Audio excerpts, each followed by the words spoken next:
when it comes to my art, Yeah, because that's your art. it's really not something I could explain. I could have a conversation with it while I'm making it through the process. But when somebody puts it in their collection or exhibits it, they're having the conversation now. Julio. How's it going, my brother? I'm doing good. Thank you for coming and showing. Good to see you, my brother. Tell the folks a little bit about yourself and what you do. Originally from New Orleans, mom's from Chile, father's from Peru, and I'm a visual artist. I work in different mediums. You know, pretty much it. I just do art. That's what I do as a living. That's what I do as a passion, and that's who I am. I'm one of the old artists that use oil still. The richest person I know. Nah, I don't think so. A lot of things that I did see was like the African stuff. Like what inspires that, like in your collection? Well, like I had said earlier, I was born in Gentilly East, and I was raised. My parents immigrants, and everybody in my neighborhood was, I guess, like 90% black, and I knew a lot about my history. Like I could talk about my grandfather, my great-great-grandfather coming from Italy, immigrating to Argentina, French great-great-grandfather from an area in France coming to Chile. But my friends didn't know anything about where they're coming from. Their history, yeah. So, I feel like that's a lot of times black people don't really know past slavery. Like that's all. That's what it was just like a stop point. Like that's all we was slaves. But keep in mind, this is New Orleans, and some of us didn't even know that. You know what I mean? We were just so used to just making their families making a living. Yeah. When it comes to my art, yeah, because that's your art. It's really not something I could explain. I could have a conversation with it while I'm making it through the process. But when somebody puts it in their collection or exhibits it, they're having the conversation now. Okay, they take their own perspective on it. And that's what I love about art, that it has like so many different like perspectives. Like you can create it for something that it is, and then it could be something totally different for somebody else. Right. I can give you 2 examples. So would you like 2 examples that I can probably articulate a little bit? So this one here, if you look at it, you might say, oh, I see, a bird, or it makes you feel a certain way, right? Bird or plane. But when I made it, it was because, my mom's from Chile, and I would go every summer to Chile. And my grandmother, she lived in Valparaiso, which was, a rural town. Yeah. But you can hear noises like pots and pans, right? And I was like, I don't know, 9, 10, 11 years old. And I asked my grandma, why this noise? She goes, it was the students that were hitting their pots and pans out the windows because they were, it was their way of saying, where's the missing? So at that time, we had a dictator named Pinochet. So he was ruthless. Yeah. Some people love him, some people hate him, right? But the stories were true. So one of these, what they call carabineros, was maybe a little drunk when he said it, but he was in a radio station, and he said that in the stadium, the Secret Service would have them collect the students or whoever they figured was against their politics. Yeah. And the order was blow them up till the shadows disappeared. Okay. And so all these stories and seeing this really had a big impact on me. So you see the gray and the black. Yeah.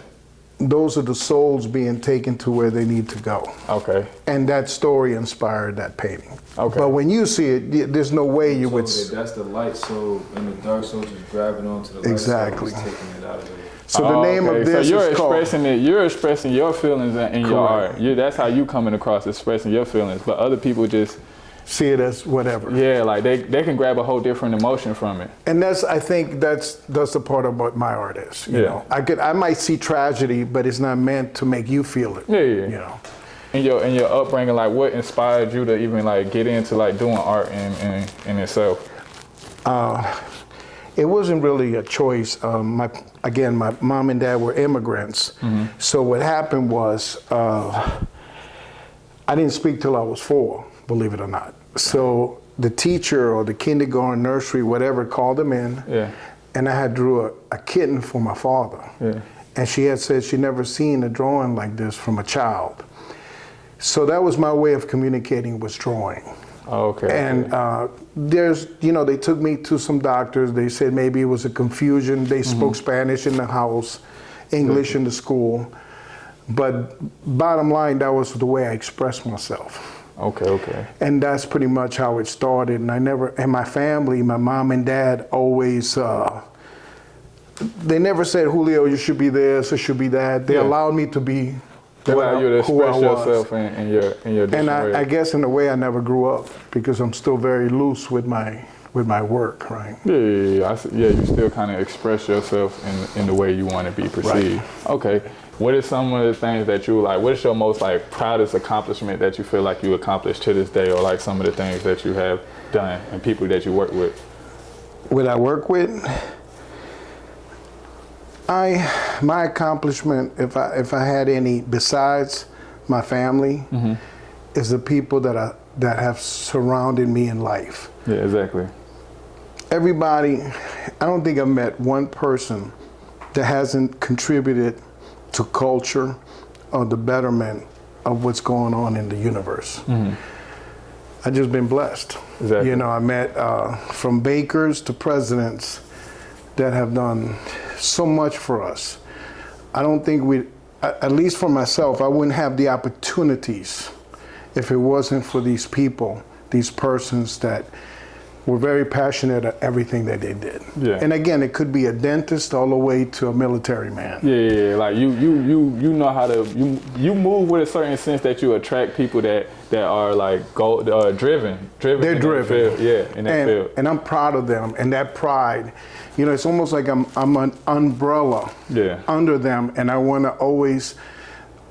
them to be proud of me, even though they might not know what I'm doing. I might do it in private or whatever, but the thing is, I know somewhere they're looking out. I want to let you know I'm proud of you, brother. Thank you. I'm proud of you, brother. Thank you, man. Like, I appreciate it. For the little time that we know, what is like four and years? It's hitting maybe? 5 years now. Yeah, about 5 years. I didn't know you for a minute, so it's just like you real humble. Like just even with the stuff that you accomplished, like tell them some of the places that your art been in, like.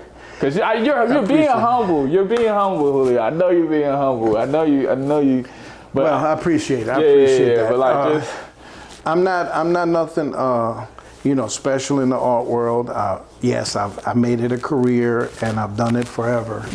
The reason, sorry to cut you off, but like the reason I want to do this is for like little Johnny or little Timmy that's doing they just made a little cat art or whatever they art, they just drawing on paper, but they don't see the magnitude of art and where it can go and how it can scale their life and change their life. And again, I've been blessed. I've been able to speak in illustrious places like Columbia University, School of Visual Arts, all the way to the charter schools. Okay.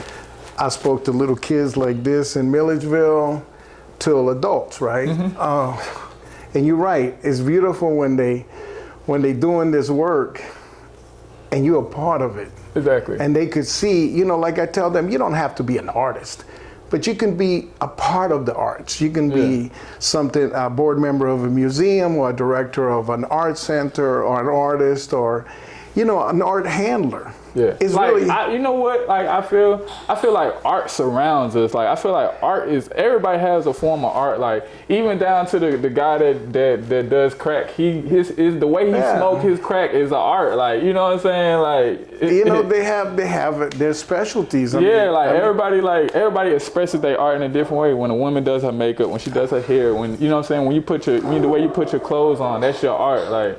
Like I was, I'm not trying to say, trying to tell on me, but I've seen people that smoke a little reefer or whatever you want to call it, a little weed. But they have this speciality, bro. I'm talking about they have take their time. Roll, they take their time. Some got the scissors with it. They be like, And I'm talking about if it ain't right, they unrolling it, making sure they got a special curl on it. It's a pride, but it's an art too. Yeah, it's an art. Everything is an art. Like there's just certain things the way you carry yourself. Like you know what I'm saying. It's an art. Like you know what I'm saying. So I feel like art embeds us in every every day that we do. Since we on the topic of art and we're here with the great, the amazing Julio Mejia, can we talk a little numbers? I just want to know, like, what is some of your like highest pieces? What is something that's like, you don't have to go into exact numbers, just give me a range, like, you know what I'm saying? I just want to give these folks a taste, a feel of like what they can do with their art. And I can even go into what I like, you know what I'm saying? Because I do a form of art too with construction, you know what I'm saying? Absolutely. So, like that's a form of me expressing myself in an artist perspective. But